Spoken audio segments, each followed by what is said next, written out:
my name is Caitlin and I am the owner of Colorguard Creative.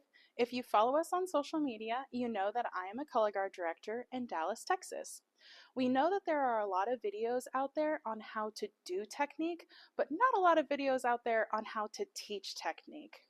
This is a video first in the series for color guard instructors on how to teach technique to their performers. Let's get started with drop spins.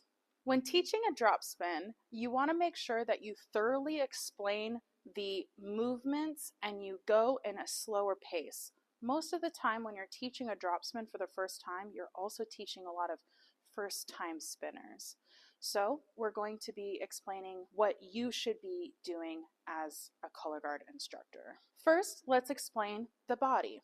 So in a drop spin, different color guards do different start points. I will show you my start point. You can alter that however you would like. Our body is going to be second position with feet turned out. So you're going to want to make sure that they're centering their weight in between both of their hips. They separate where their heels are right underneath their shoulders and their toes are turned out. Yep, here we go. So when you're explaining this to a student, you want to make sure that you kind of explain your heel is going to be underneath your shoulder, your toes are going to be turned out, and your weight is going to be distributed in between both of your hips. With the shoulders, you want to make sure that your shoulders are more pulled back, where your shoulder blades are pulled together, and then your chin is looking up. Now, let's go ahead and talk about hand placement. Now that we have instructed the student on the body placement, we're going to go ahead and now show them their hand placement. We're going to start with our starting point, which is left or right shoulder, whichever you want to teach first. Me as a color guard instructor, since the majority of people are right-handed, I like to start with the right shoulder. So when you're telling a student to go to right shoulder, you can go ahead and grab onto their pole if they're okay with that, ask permission first, or you can tell them, or show them as well. But you're going to want to kind of place the flag for them. And then their right hand is going to be at the tab here. And then their other hand, their left hand, is going to be over their stopper. A couple of key points that you're going to want to let them know about that you'll usually see most common when you're teaching this. If you do the right or left shoulder, a lot of students like to cup the bottom of this stopper. You want to make sure that you tell them to have their pinky in line with the bottom part of the stopper. And the conversation can easily go, you're cupping the bottom of your stopper here. I'm going to go ahead and place your pole, and I want you to line up your pinky with the bottom stopper. Okay, so it's just as easy as that type of instruction. So how I like to correct students that are either pushing the stopper out or they're pushing the top stopper out is if I already have their consent to be able to correct them with their pull, then I'll guide them by fixing that. So if their pull is like this, you can see that the hand is sticking out. I'll usually grab on both of the cheaters and just be like, you want to go ahead and make sure that this is center here. There's space in between your entire body, but you want to make sure that you're not sticking that top or bottom stopper out too far.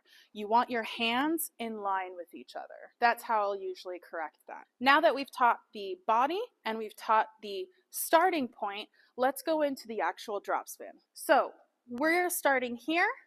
Now, how I like to go ahead and start them, especially if they're a new learner, I like to go ahead and watch them do it first without me doing anything.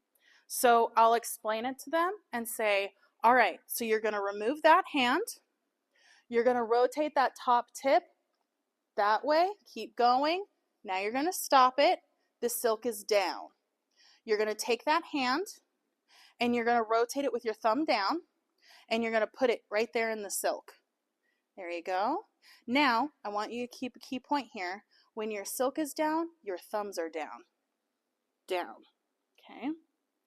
Then when we rotate it up, your thumbs are going to be up. I'll show you how. Let go of that hand. Rotate this silk up. There you go. And I want you to put that hand right there. There you go. Now your thumbs are pointing up and your silk is up. Guess what? You just did a drop spin. So I'll usually congratulate them. You always want to talk about positive reinforcement. So when they do something as simple as doing their first drop spin, I love to be like, guess what? You just did your first drop spin. Okay? Because that makes them excited to be here and be engaged with the activity. And who doesn't love getting praise? So let's go ahead and set to right shoulder. Now we're going to go a little bit faster. Sometimes if the student is okay with you touching their pole, then sometimes I'll help them and I'll guide their pole. So what I'll do in that situation is I'll say, okay, I'm going to guide your pole for you, and I'll usually stand in the front of them, but I'll hold on to the pole and I'll guide it for them. So I'll say, okay, you want this silk to go down, put that hand thumbs down in the silk, there you go, right there. And then I'm going to guide your pole for you. Silk is going to come up, you're going to let go of that. Silk comes up, there you go, you grab onto it, thumbs up. Now do it again. Down, let go with that hand, up, boom, drop spins. So sometimes you can also guide the pole for them. It kind of depends on what kind of learner they are. But most of the time you can usually show them. You can also show them with your pole as well. Make sure you really get into the details of the drop spin and get down to the basics, because they want to know those basics.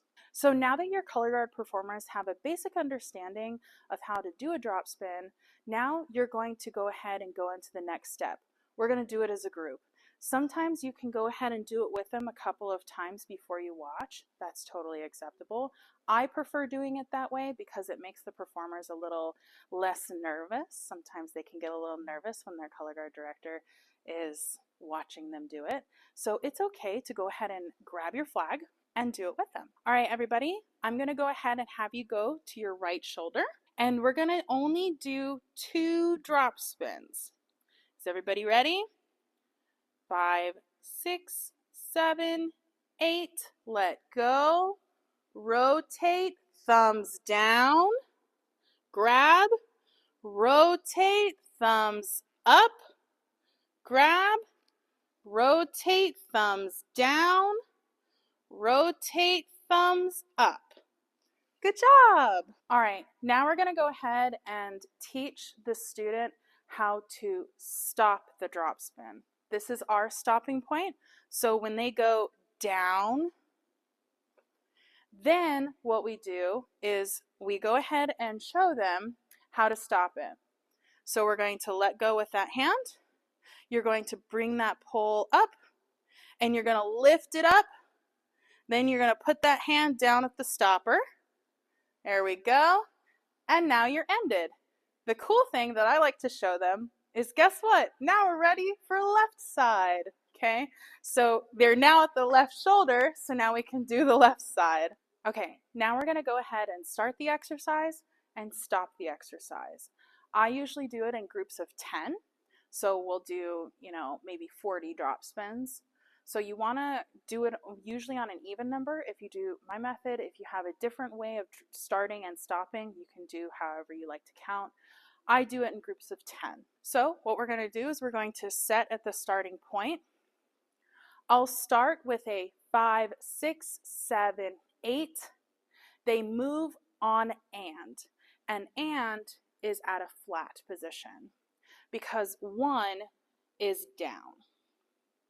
So we'll go 5, 6, 7, 8, and 1. And then that is our 1 point. Then we do that for 10 counts. So what we do is we go, this is 10. 10 is even numbers are up, odd numbers are down. So you go 10 and stop. So with an even number, your hands are up. So we go 1, 2. Now I'm going to have you do a stop. Yep. So we're going to do a drop stop because even numbers are up.